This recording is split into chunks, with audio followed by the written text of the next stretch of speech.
என் உயிரை எடுக்கிறதுக்கு உனக்குள்ள ஒரு உயிரா?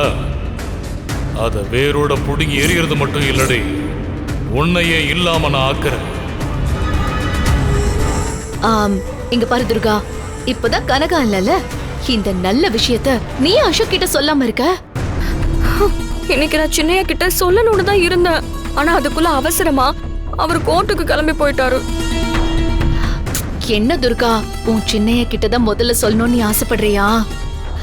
அதனாலதான் பெரியய்யா கேட்டப்ப கூட சொல்லாம மறைச்சிட்டியா? ஆமா மாயா, இது இப்போதைக்கு யாருக்கும் தெரிய வேண்டாம். நீ யார்கிட்டயும் சொல்லிடாத. சரி. எந்த பொண்ணா இருந்தாலும் தான் உண்டாயிருக்கிற விஷயத்த முதல்ல தன் புருஷன் கிட்டதான் சொல்லணும்னு ஆசைப்படுவாங்க. சரி, உன் சின்னையா கிட்ட நீ எப்ப சொல்ல போற?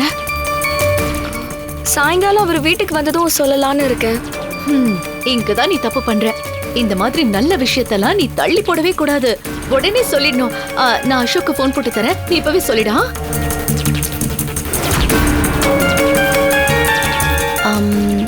இல்ல வேண்டாம், நம்ம இந்த விஷயத்தெல்லாம் போன்ல சொல்லக்கூடாது, நேர்ல தான் சொல்லணும்.